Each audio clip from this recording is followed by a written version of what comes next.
Բարև ձեզ ժողովուրդ։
Հարգելի ներկաներ,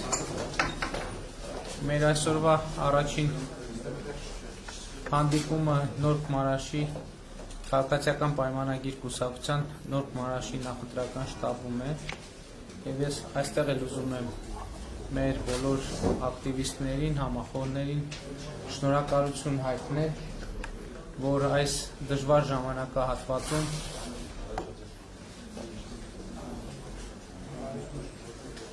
կանգուն եք մնացել, ամուր եք մնացել եւ սա շատ կարեւոր է, հենց դա է մեզ ուժ տվել, որովհետեւ ճիշտ է մենք շատ վաղուց չենք հանդիպել կամ գուցե շատերը հետ ընդհանրապես չենք հանդիպել, բայց ձեր ամրությունը եւ հաստատակամությունը մենք զգացել ենք, ես ինքս զգացել եմ եւ այսօր շատերն են հարց տալիս, որ ոչ մի տրամաբանության մեջ չէր մտնում, որ այն ցավալի իրադարձություններից հետո, որ մենք ունեցանք, Հայաստանի գործող կառավարությունը կկարողանա պահպանել իր դիրքերը, խորհրդանական մեծամասնությունը կկարողանա պահպանել իր դիրքերը, քաղաքագիտական վերլուծություններ են արվում, թե ինչպես դա տեղի ունեցավ, իսկ դրա բացատրությունը գուցե այդքան էլ քաղաքագիտական չէ, ըստ էության իմ համոզմունքն այն է, որ դրա համար վճռական գործոն է դարձել այն էմոցիոնալ եւ հոգեվոր կապը, որ գոյություն ունի քաղաքացիների եւ կառավարության միջեւ եւ իսկապես սրա մեջ ոչ մի չափազանցություն չկա։ Եվ կրկին ուզում եմ շնորհակալություն հայտնել ձեզ այդ հաստատակամության համար եւ ելի ուզում եմ ասել, որ ուզում եմ հավատալ, որ այդ հաստատակամության պատճառը հենց այդ էմոցիոնալ կապն է եղել, որովհետեւ դուք եթե շատ բաներ չեք իմացել փաստացի, բայց առնվազն զգացել եք եւ այդ ձեր զգացողությանը վստահել եք եւ համոզված եղեք, որ չի խաբել ձեր զգացողությունը ձեզ։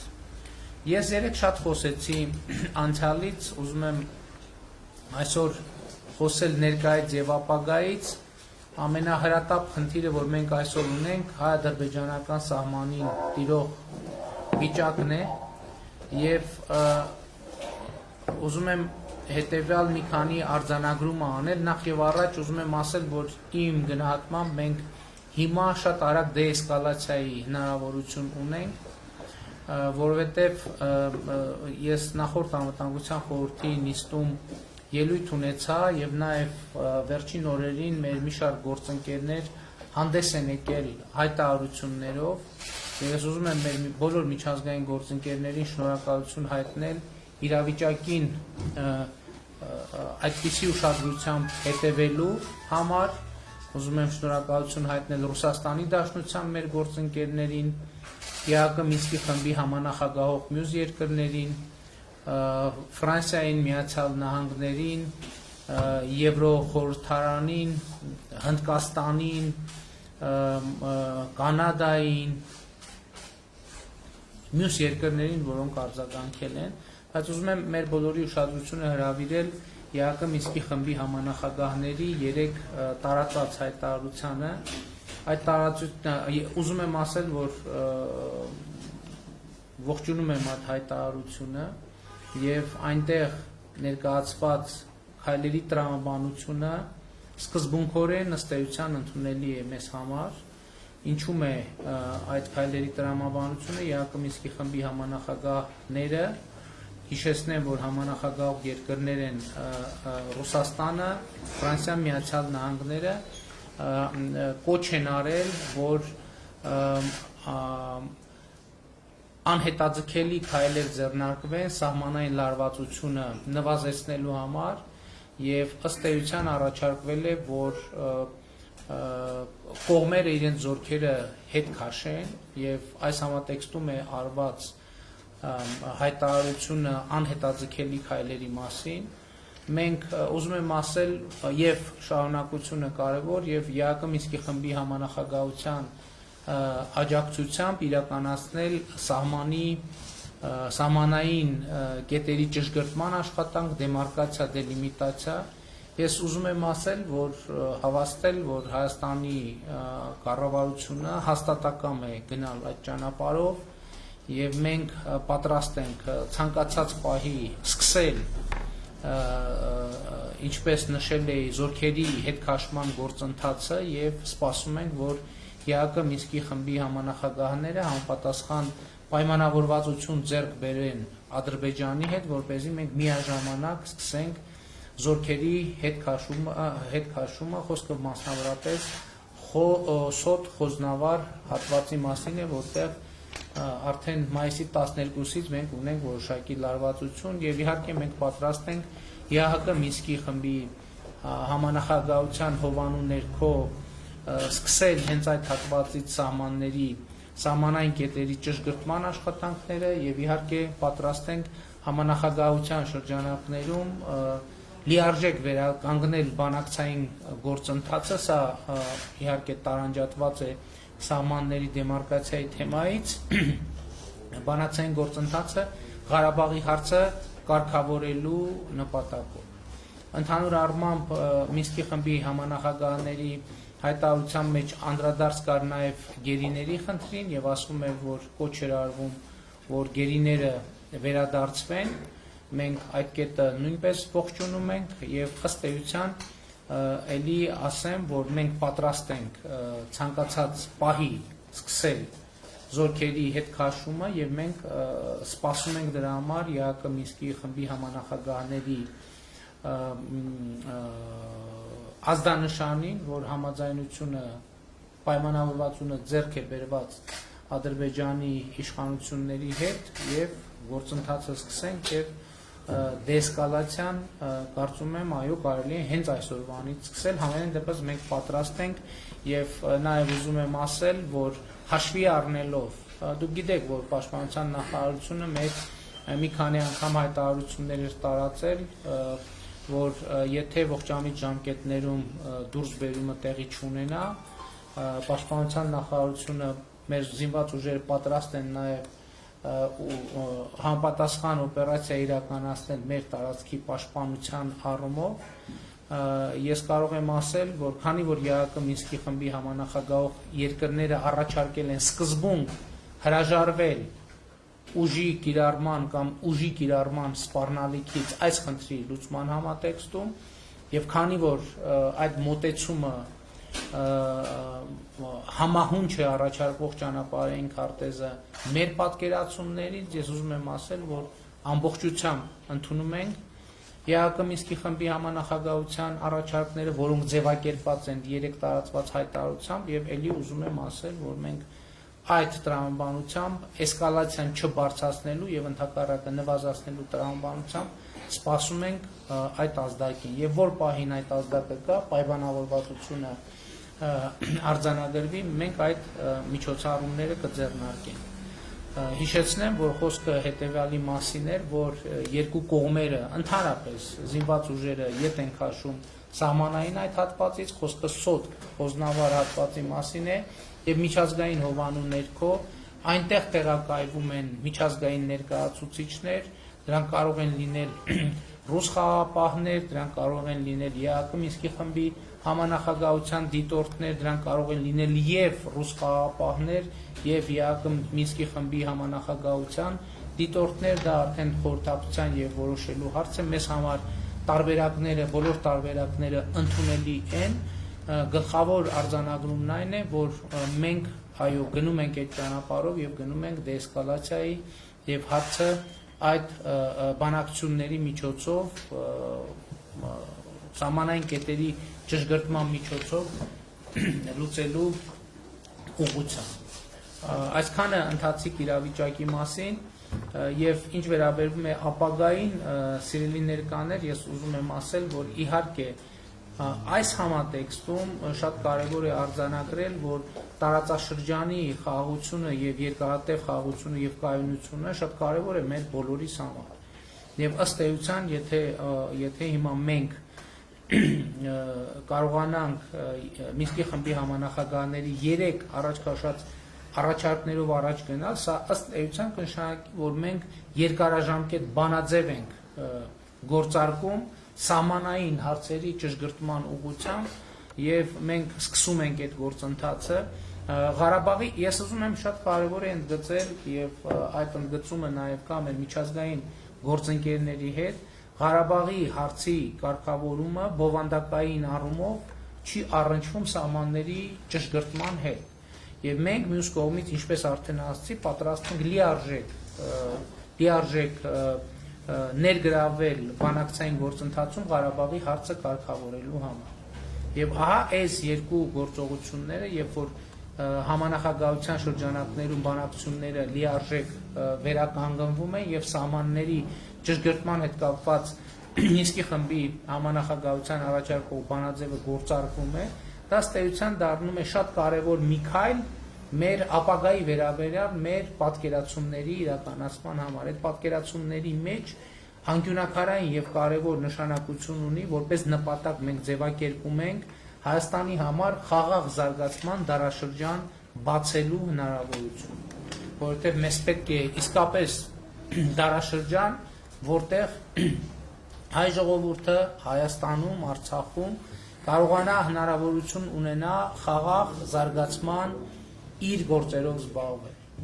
որտեղից ենք մենք այսինքն այս անվտանգային թեման ըստ էության պատկերացրինք եւ հասկացանք ուզում եմ ընդգծել որ անվտանգային համակարգի վերաբերյալ մեր պատկերացումները մենք արդեն հայտարարել ենք մենք մեր անվտանգության ոլորտում մեր թիվ 1 գործընկերը Ռուսաստանի Դաշնությունն է եւ Ռուսաստանի Դաշնության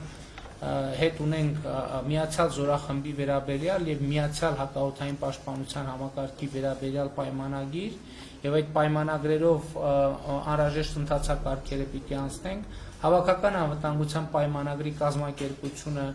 մեր հիմնական անվտանգային համակարգն է որին մենք մասնակցում ենք եւ դա այդպես էլ պիտի շարունակի լինել շատ կարևոր է որ մեր սահմանային այս իրավիճակի հետ կապված մենք ողջունում ենք ԵԱՀԿ Մինսկի խմբի համանախագահության ակտիվացումը դա շատ կարևոր եւ լուրջ բաղադրիչ է ավելացնում մեր անվտանգային համակարգի մեջ եւ ահա այս բոլոր ուղղություններով մենք պիտի շարունակենք աշխատել մենք պիտի համագործակցենք նաեւ Իրանի Իսլամական Հանրապետության մեր գործընկերների հետ պետք է համագործակցենք տարածաշրջանային անվտանգության ապահովման հարցերում նաեւ Վրաստանի հետ եւ որպեսզի կարողանանք ապահովել երկարաժամկետ կայուն խաղաղություն տարածաշրջանի համար եւ ըստ էության խաղաղ զարգացման դարաշրջան երբ որ ասում ենք հայ ժողովրդի համար ըստ էության նկատի ունենք նաեւ որ ընդհանրապես տարածաշրջանի համար որովհետեւ այս համատեքստում տարածաշրջանը հնարավոր չէ առանձնացնել հիմա ինչպես ենք մենք պատկերացնում ընդհանրապես խաղաղ զարգացման այդ դարաշրջանը մեզ համար առաջնային խնդիրը որով մենք արդեն զբաղվել ենք եւ վերջին 3 տարիներին ահռելի աշխատանք է արվել առաջին հերթին վերաբերվում է կրթությանը ընդ որում ես ուզում եմ արձանագրել հետեւյալը որ կրթություն ասելով մենք նկատի ունենք հետեւյալը որ երեխան մանկահասակ տարիքից ըստ էության իր կրթական process-ը սկսվում է եւ մարդու կրթական process-ը չի ավարտվում ողջ կյանքի ընթացքում երեք կարծեմ Քանաքեր Զեյթուն համայնքի շտաբում տեղի ունեցած հանդիպման ժամանակ էր երբ որ օրինակ մեդիա գրագիտության թեման արծարծվում էր տեսեք մենք խոսում ենք հասուն կրթություն ունեցող մարդկանց մեդիա գրագիտության կարևորության մասին, դա էլ է կրթական կոմպոնենտ, որովհետև կրթությունը միայն այն չի, որ դասագրքը կարդում ես, հետո գնում գնահատական ես ստանում եւ այդպես շարունակ։ Բայց կոնկրետ մենք ինչ խնդիր ենք դրել։ Մենք 2018 թվականի նախընտրական ծրագրում ունեինք կետ, որ մինչև 2023 թվականը մանկապարտեզի տարիքի բոլոր երեխաներին պետք է ապահովենք հասանելիություն մանկապարտեզներին։ Եվ մենք այդ ծրագիրը ըստ էության արդեն շատ մեծ ծավալներով սկսել ենք, եթե դուք հետևում եք կառավարության նիստի աշխատանքներին, մենք արդեն իսկ սկսել ենք շատ մեծ ծավալներով այդ ծրագիրը իրականացնել, բայց հիմա քանի որ արտահերթ ընտրությունների շրջան է եւ ցիկլը երկարում է, մենք ասում ենք, որ առաջիկա 5 տարիների ընթացքում պետք է ապահովենք բոլոր երեխաների համար մանկապարտեզային տարիքի մեր բոլոր երեխաների համար պետք է ապահովենք մանկապարտեզին հասանելիություն հանրապետության բոլոր մարզերում եւ բնակավայրերում։ Եվ շատ կարևոր է արձանագրել, որ մենք ասում ենք, որ մանկապարտեզը եւ նախակրթարանը մի տեղ չի, որտեղ ծնողները ուղղակի տանում են X ժամից Y ժամը երեխային թողում գնում։ Երեխան պետք է այնտեղ ստանա կրթություն։ Բայց շատ կարևոր է, որ պետությունը իմանա, թե երեխային ինչ կրթություն է տրվում։ Այս է պատճառը, որ մենք բոլորովին վերջերս ընդունեցինք նախակրթության չափորոշիչը։ Նախակրթության չափորոշիչը հետևյալն է, ժողովուրդ ջան, երբ որ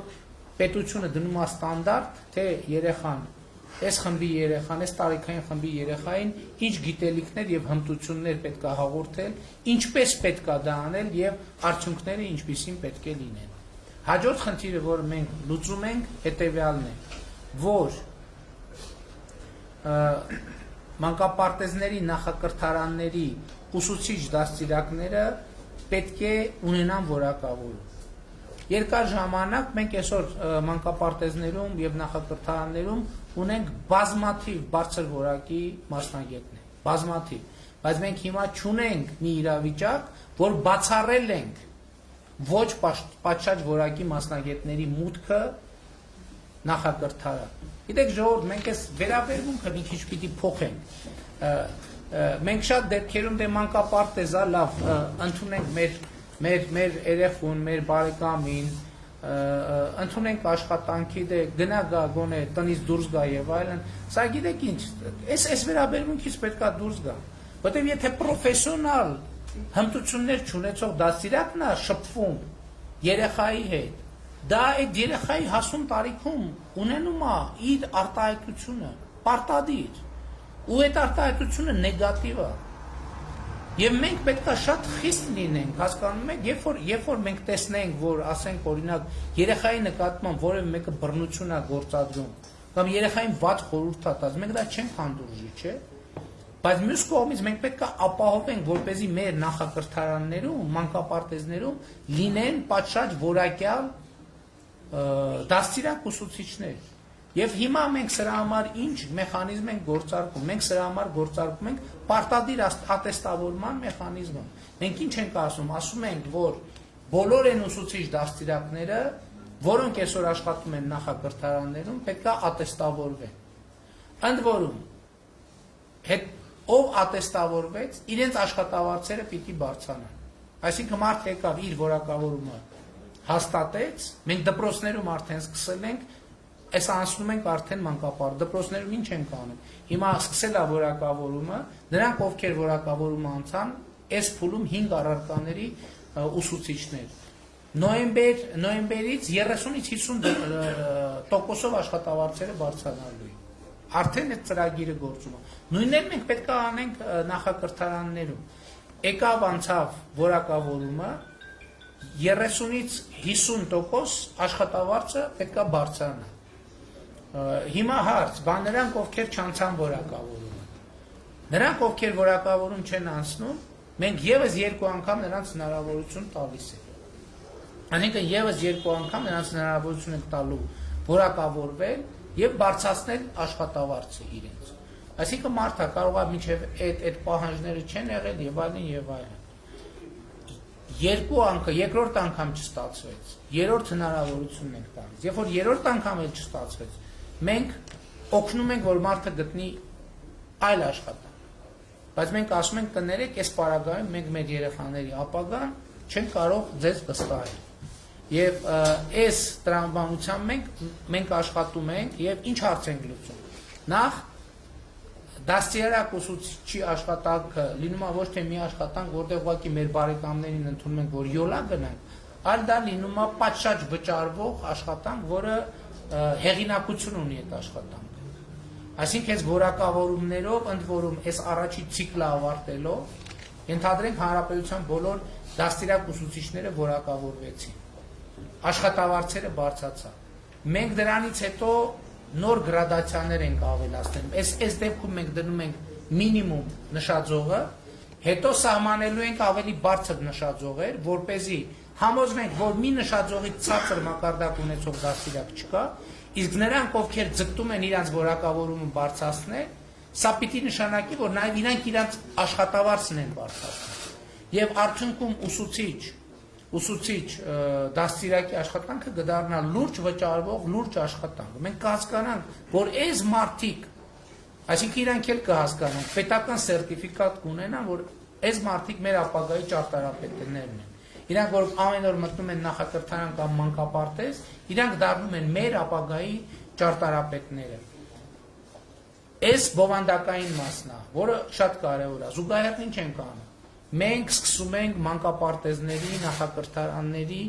զանգվածային կառուցման գործընթաց ամբողջ հանրապետությունում։ Բայց խնդրեմը մենակ մանկապարտեզի շենքը կառուցելը չի, որովհետև խնդրեմներից մեկը բովանդակությունն է, թե շենքի ներսում ինչա տեղ ունենում, երկրորդը շենքի ֆիզիկական ստեղծումը։ Շենքի ֆիզիկական ստեղծումը կառավարությունը վերցնում է իր վրա։ Այսինքն մենք միջոցներ ենք դնելու, որպեսզի կառավարության միջոցներում, համայնքներում, Երևանում եւ մարզերում ստեղծենք այդ մանկապարտեզները։ Եվ մենք զանգվածային ծրագիր ենք սկսելու։ Զանգվածային ծրագիրը սկսելու ենք հետեւյալ տրամաբանությամբ։ Հիմա նշաձող ենք դրել այն համայնքները, որտեղ 100 երեխա կա։ Այսինքն մանկապարտեզները կարող են 100 երեխայով ապահովել։ Սկսում ենք 100 եւ ավելի երեխաներ ունեցող համայնքներից, բայց կա նաեւ ուրիշ խնդրեմ։ Բա շենքը կառուցվեց։ Բա հետագայում այդ դաստիարակների աշխատավարձերը, որոնք առավել եւս բարձրանում են, բա ո՞նց է վճարվելու։ Բա այդ մանկապարտեզի կոմունալ ծախսերը եւ այլ ընթացիկ ծախսեր ո՞նց են վճարվելու։ Մեր այսօրվա տրամաբանությունն է, որ այդ գործը իրանց վրա պետքա վերցնեն համայնքները։ Այսինքն Երևանի պարագայում Երևանը, Գյումրիի պարագայում Գյումրին, ասենք ենթադրենք Դավիթ Կապանի միջա Կապանի, հա, օրենսդրորեն էլ իրանց ֆունկցիան է, բայց մենք ունենք պրոբլեմ, որ մեր համայնքների բյուջեների, այսինքն ոչ թե ունենք պրոբլեմ, քանի որ մենք ուզում ենք, որ իրանք այդ գործը անեն, մենք խնդիր ունենք հնարավորություն ստեղծել, որպեսզի համայնքների բյուջեների հնարավորությունները մեծանան, այսինքն հենց անենք, որ եթե համայնքի բյուջեն 100 դրամ է, դառնա 300 դրամ, որ այս նոր ծախսերը, որը ռազմավարական ներդրում է մեր ապագայի մեջ, դա ռազմավարական ներդրում է մեր ապագայի մեջ, կարողանա հոգալ։ Դրա համար մենք ինչ արեցինք, դրա համար մենք գույքահարկի ամբողջ համակարգը փոխեցինք։ Ես ուզում եմ բոլորիս ուշադրությունը հրավիրել եմ փաստի վրա, որ գույքահարկը վճարվում է համայնքի բյուջե։ Այսինքն օրինակ Դդմաշեն համայնքի գույքահարկը ձևավորված գնում է Դդմաշեն համայնքի բյուջե։ Խոշորած կացա Դդմաշենը թարավորվում։ Հիմա մենք գույքահարկերի համակարգը փոխեցինք այնպես, որ համայնքների բյուջեները մեծանալու հնարավորություն ունեն։ Եվ մենք փոխեցինք եւ մենք հիմա կապը դնում ենք նաեւ այս կրթական ռեֆորմի հետ, որպեսզի քաղաքացին գույքահարկ վճարելիս գույքահարկը հիշեց անշարժ գույքի հարկի մասին է, տան հարկ եւ այդ հարկերի մասին է, հարկ վճարելիս ինքը չմտածի ասի արա էլի էս սրանք մեզ թալանում են, այլ ինքը հասկանա, որ ինքը այդ ներդրումը անում է, որ իր երեխան, իր թոռը գնա պատշաճ կրթություն ունենա ստանա մանկապարտեզում, բայց պատշաճ կրթություն մանկապարտեզում ի՞նչ է նշանակում, սիրելի հայրենակիցներ։ իհարկե մենակ մանկապարտեզում չէ, սա կշարունակեմ ցանկը։ Կրթության, նորմալ կրթություն տալ մարդուն ի՞նչ է նշանակում։ Նշանակում է մարդուն ապահովագրել առաջին հերթին աղքատությունից։ Աղքատությունից ապահովագրել, որովհետև մարդը պատշաճ կրթություն ստանալ ինքը նշանակում է, չեմ ասում, որ ինքը ճոխության մեջ է ապրելու, բայց իրեն մենք առնվազն օգնում ենք, որ ինքը խուսափի աղքատությունից։ Եվ հետևաբար, այո, այդ գույքահարկը քաղաքացին պետքա վճարի, եւ ես երեք ասեցի, ապագայի հետ կապված մեր կարևորագույն մոտեցումը այն է, որ քաղաքացին հարկ վճարելիս չպետքա մտածի, թե ինքը այդ հարկը տալիս է ուրիշին, որովհետեւ եթե մենք ունենք չկոռումպացված իշխանություն եւ մենք կոռուպցիայի դեմ պայքար ունենք եւ մենք ունենք հստակ խնդիր պետական միջոցների ծախսման արդյունավետությունը բարձրացնելու, այդ հարկը քաղաքացին երբեք ոչ մի պարագայում ուրիշին չի տալիս։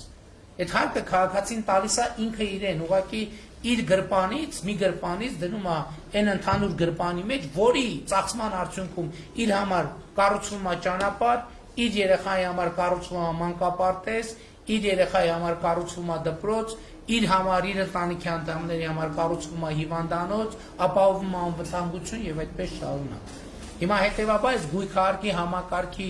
ամենակարևոր լեգիտիմությունը այն է, որ մենք այս մանկապարտեզների զանգվածային բացման այս գործընթացը պետք է ֆինանսապես ապահովենք։ Հաջորդ խնդիրը վերաբերում է դպրոցին։ Էլի դպրոցում մենք երկար տարիներ սիրելի հայրենագիտներ ունեցել ենք պրոբլեմ։ Ամենամեծ պրոբլեմը եղել է դպրոցի քաղաքականացվածությունը, որ երեխեքից ընտրություն, ցուցակ եւ այլն, որը անթույլատրելի է եւ օրենքով եւ բարոյապես։ Բայց մենք չենք նկատում դրա հարակից էֆեկտը։ Այդ էներգիան, որ ծախսվում է այդտեղ, երեխային կտրում է կրթությունից։ Եվ մենք դպրոցում անում ենք նույն գործընթացը։ Առաջի խնդիրը պետությունը պետք է հստակ պատկերացում ունենա, թե դպրոցում երեխային ինչ են դասավանդում։ Դրա համար մենք երկար բանավեճերի միջոցով ընդունեցինք կրթության չափորոշիչը։ Դա նրա մասին է, որ պետությունը դնում է ստանդարտ։ Ընդ որում այդ ստանդարտի մեջ դպրոցները ընտրության հնարավորություն ունեն, բայց իրանց ընտրության հնարավորությունները անսահմանափակ չեն։ Պետությունը ասում է, այս սահմանների մեջ դպրոց դու ընտրի երեխա եւ ծնողի հետ համագործակցությամբ ընտրի, թե ինչ ես ուզում դասավանդես, բայց այդ դասավանդումը պետք է լինի այս որակի։ Այս կրթական չափորոշիչը։ Հաջորդ խնդիրը էլի բովանդակային է։ Մենք օրինակ խնդիր ունենք, որ ուսուցիչների աշխատավարձերը բավարար չափով բարձր չեն։ Բայց մյուս կողմից մենք ահռելի գումարներ ենք ծախսում կրթության ոլորտի վրա։ Եվ մյուս կողմից, այո, մենք 2019 թվականին համատարած բոլոր ուսուցիչների աշխատավարձերը բարձրացրեցինք։ Եվ մենք շատ դժգոհություններ ունեինք, երբ որ բարձրորակ ուսուցիչները ասում էին, լսեք, ես իմ պրոֆեսիոնալ բարձր մակարդակով իմ աշխատավարձը նույնքան է բարձրանում, ինչքան են սկսնակինը, որը հենց նոր է սկսել այդ աշխատանքով զբաղվել։ Դրա համար մենք ինչ արեցինք։ Մենք որոշեցինք, որ էլի կապենք աշխատավարձի չափը որակավորման հետ։ Որակավորման հետ կապելու մեթոդը էլի նույնն է, ինչ որ նախակրթարանների դեպքում եւ արդեն գործարկվել է։ Ուսուցիչը այս պահին 5 առարկաներ են, ես հիմա կարող եմ 1-2-ի մեջ սխալվեմ, բայց հիմնականում հայոց լեզու, մաթեմատիկա, ֆիզիկա, հայ գրականություն եւ օտար լեզու, եթե չեմ սխալվում։ Այս փուլում հարաբերության բոլոր ուսուցիչներին, այս ուղղությունների մենք հրավիրում ենք, ասում ենք, ով հայտ է ներկայացնում, որ նոյեմբեր ամսից իր աշխատավարձը 30-ից 50%-ով բարձրանա, ով ուզում է, որ կամավոր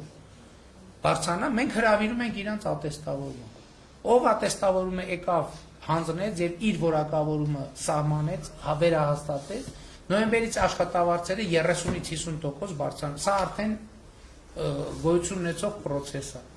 Հաջորդ փուլում էլի նախակրթության ոլորտում գոյություն կունենա կամավոր եւ պարտադիր։ Եվ իհարկե բնականաբար կամավոր պրոֆեսիոնալները կշտապեն, որ արագ օր առաջ իրենց աշխատավարձը բարձրանա։ Եվ այստեղ էլ երբ որ մենք էլի բոլորին կտանք 2-3 հնարավորություն։ 2-3 հնարավորության, որ ինչի համար, որպեսզի մենք երաշխիք ունենանք, որ մի նշածով կա, որից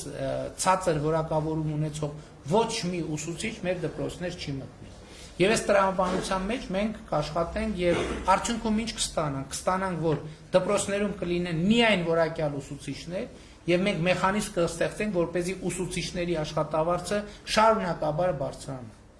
Եվ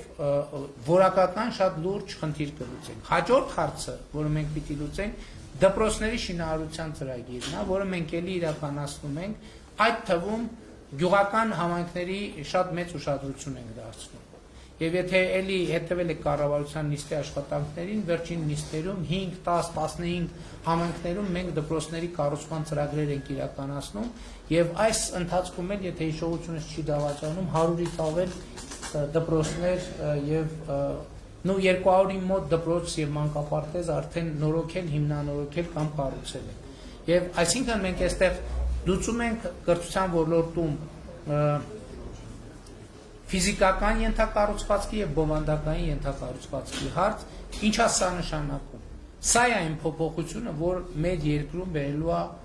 որակական փոփոխությունների, որովհետեւ պատշաճ կրթություն ստացող երեխաները հետագայում նաեւ մենք գիտենք, որ ընդունել ենք նաեւ բարձրագույն կրթության եւ գիտության մասին օրենք, որտեղ էական փոփոխություններ են իրականացնում նաեւ բուհական համակարգում եւ այդտեղ էլ խնդիրը դրվում է բովանդակության վրա, որ պետքա բովանդակությունը լինի կարեւորը բուհերում, որպեսզի երբ որ այս 3 համակարգերով մարդը անցնի, մենք իրեն տանք, այստեղ իհարկե շատ կարեւոր է նաեւ մասնագիտական կրթությունը, մենք իրեն հնարավորություն տանք, մենք կրթությունը ինչ է, կրթությունը մարդուն պատրաստում ենք հետագա կյանքի։ Եվ այդ կրթության նպատակը նաև այն է, որ մարդը ոչ կարողանա ոչ միայն ինքը իր բարեկեցությունը ապահովել, այլև իր ներդրումը ունենալ, իր ավելի որակյալ ներդրումը ունենալ երկրի զարգացման գործում։ Եվ էսա ապագայի վերաբերյալ մեր կարևոր եւ առանձնահատուկ պատկերացումներից մեկը, իհարկե գիտության բարձրագույն կրթության եւ գիտության մասին օրենքը նույնպես շատ կարևոր է այս երկու օղակը։ Ես ասեմ, որ նախ մենք հիմա արդեն իսկ մեխանիզմը գործարկել ենք, որ մինչև 2025 թվականը շատ էական եւ լուրջ փոփոխություն տեղի կունենա գիտաշխատողների աշխատավարձի մեջ եւ ընդհանրապես գիտության ֆինանսավորման ոլորտում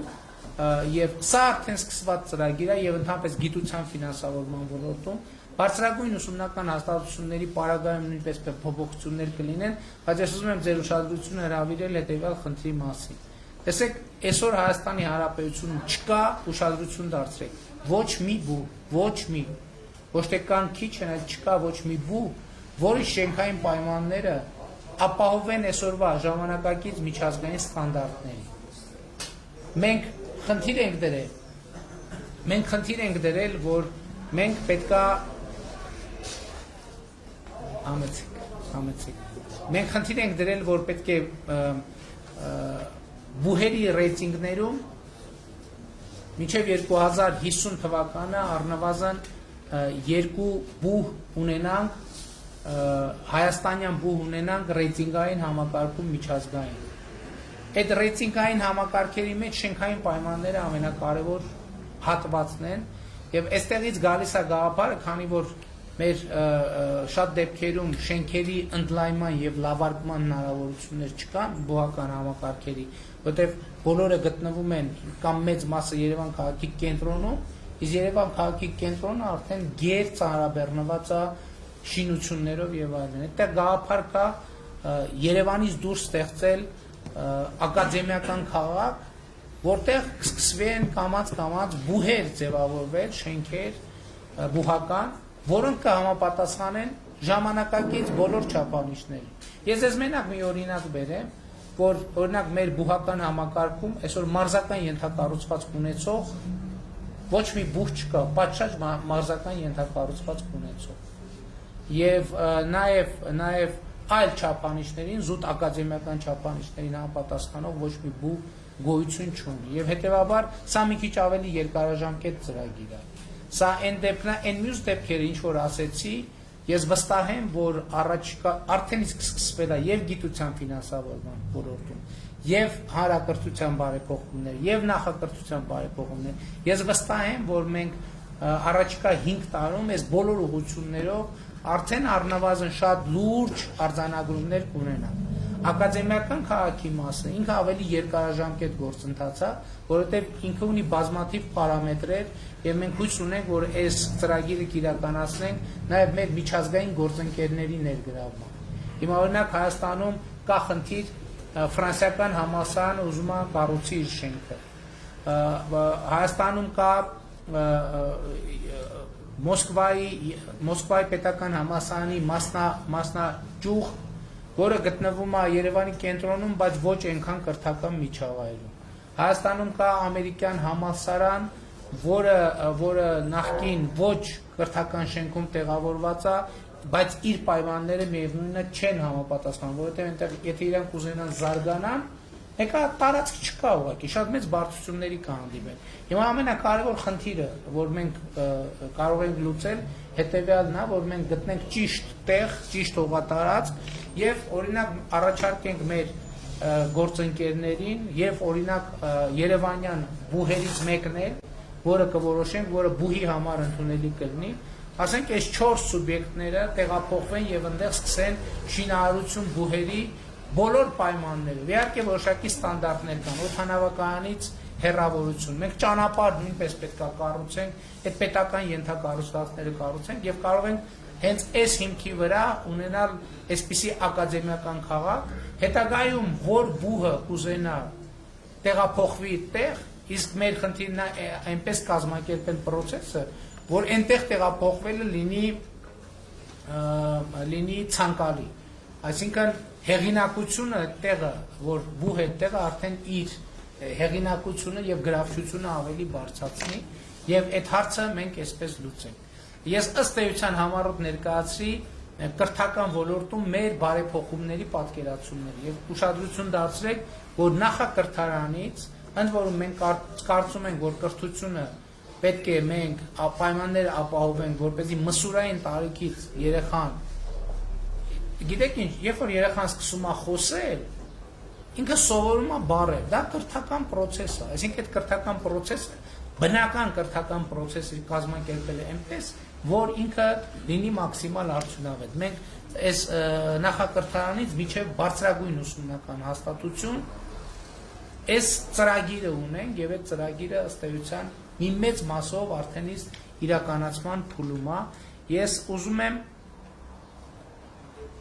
մի տվյալ այս բանին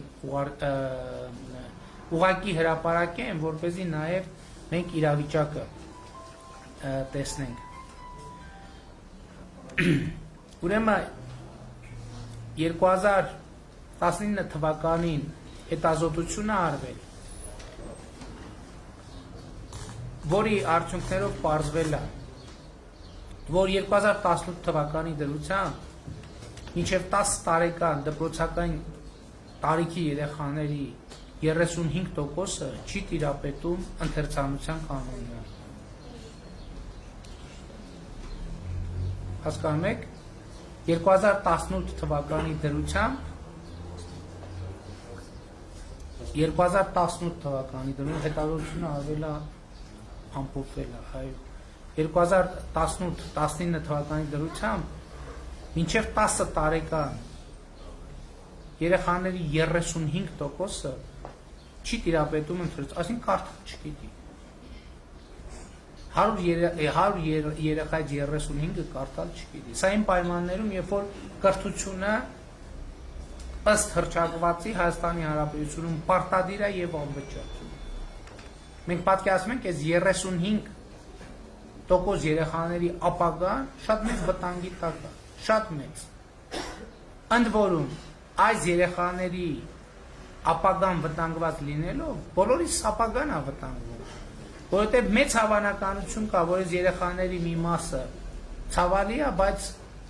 գրագիտության պատշաճ մակարդակ չունենալով կգնա հանցավոր ճանապարհով եւ ոչ մեկ չգիտի, թե այս երեխաներից որևէ մեկը այդ հանգամանքի բերումով ում տուն կմտնի ում նկատմամբ հանցագործություն կանի, որ ընտանիքը տուժող կդառնա այդ հանցագործության հետևանքով, այդ հանցագործության հետևանքով զոհեր կլինեն, թե չեն լինի։